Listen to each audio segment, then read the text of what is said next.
let's talk a little bit about The Last of Us Left Behind. We are going to go into some spoilers here with the game.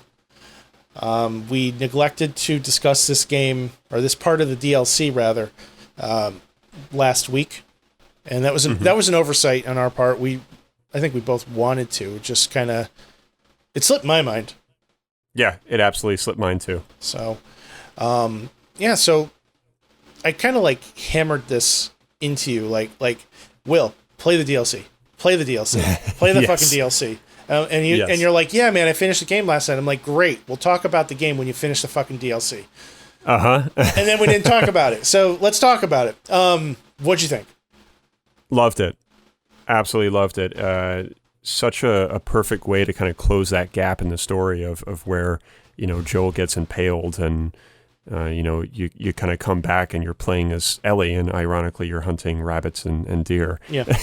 But it really closes that gap well, and you learn more about Ellie before she meets up with Joel, hanging out with her friend Riley, and you also learn about, again, that period where Joel gets injured severely, and then she has to go out and figure out a way to nurse him back to health, quite literally. Yeah. Yeah, I'm trying to find the word here. The counterpoint between what we would consider to be current day Ellie versus, pre-Joel Ellie, when she's in that mall and hanging out with her friend and experiencing all these things, the merry-go-round, the photo booth, and just being a kid, to who she becomes, less than 2 years later. Because by the time Joel gets injured, we're, almost a year in? Yes. So yeah, it's like a year later at that point. I believe it was. Like less than 12 months from we're playing these two different variations of Ellie. See how quickly she grew and was forced to become an adult is kind of it's heartbreaking in a way. It really is. But it's also eye-opening to what this virus has done, the innocence that is taken from people. And it brought this level of humanity to the characters that I hadn't experienced up to that point. Like, you kind of feel you feel for Ellie as she's going through the main game, but to experience her falling in love with Riley and trying to make that work, and then to have that kind of pulled out from underneath her when the shit hits the fan, finding out that Riley's dead, Riley's bit rather, finding out that she's bit, expecting both of them to die together or turn together, and then that not happening. It's a hell of a roller coaster, and it's done in a very short amount of time. Yeah, I mean, when I was watching some gameplay just to kind of gather some notes and refresh my memory, at least this person had completed it in under 2 hours. So it's not a lot, but what's there is so good. And it really kind of completes a lot of the questions that you have about these characters. And like you said, it adds way more humanity to more so Ellie than anything else. Yeah. Than what you see in the actual vanilla game. I liked that it also kind of gave some background to, Ellie's parents or her mother. Was it Marlene was the leader of the Fireflies? Yes. Give some background to her relationship with Ellie, Ellie's relationship with the Fireflies. It gave some nice context to that. And then on the end of the the modern part of the story where she's in the mall, it's kind of ironic because that story is the flashback is told in a mall, and then the present day stuff is told in the mall. They're completely different experiences, which I loved, by the way. Yeah, it was a nice touch. It wasn't something that really clicked with me until just now. Actually, I didn't even realize it, but yeah. I could respect that because it took me a moment because I was like, wait a second, I'm in the same place, I think. Well, it is a different mall because the first one was in Boston. Yes, that's right.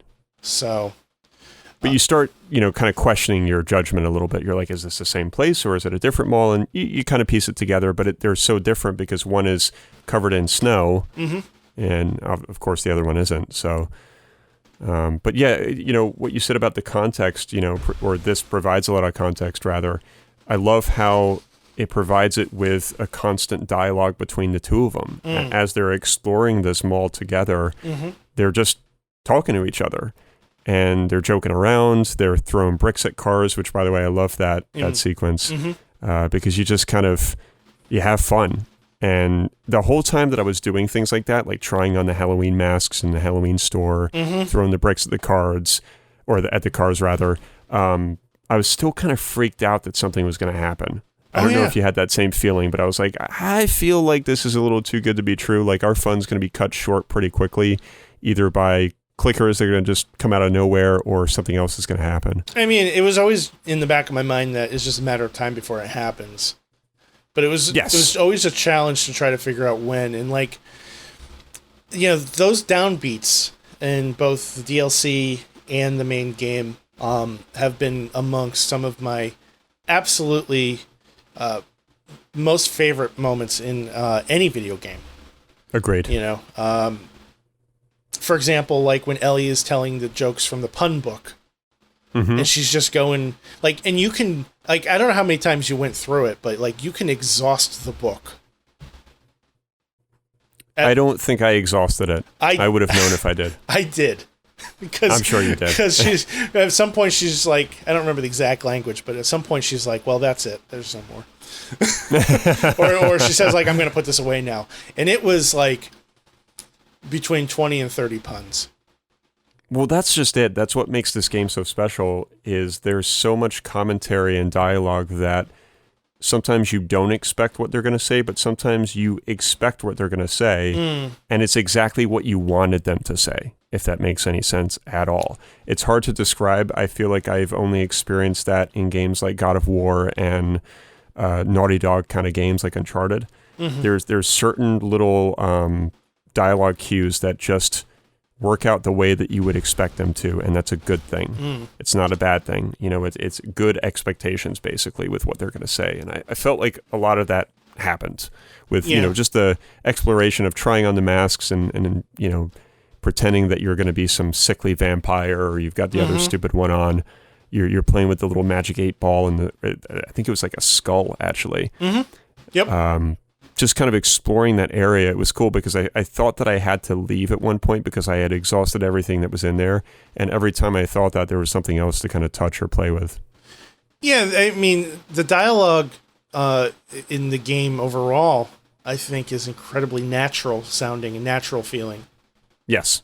Everything that Ellie and Joel say to each other, everything that Riley and Ellie say to each other, it feels conversational. It doesn't feel scripted. It doesn't feel forced. And obviously it's written. Obviously it's scripted. These are voice actors and professionals that are delivering these lines. But I think it goes to the quality of the script, the quality of the dialogue, and the quality of the voice actors to come across as just having this completely natural sounding conversation with each other. I think about those pauses, those pregnant pauses that Joel has in the main game when he's talking to Ellie, and how natural they just feel, you can hear him sighing before he responds. Yeah.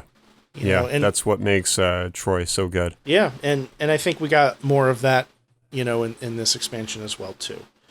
We did. There was a talking point in our last episode where we discussed whether or not the AI would allow the humans to fight the infected. And I know that I wasn't certain about that for the base game, but I vividly remember pitting them against each other in the DLC.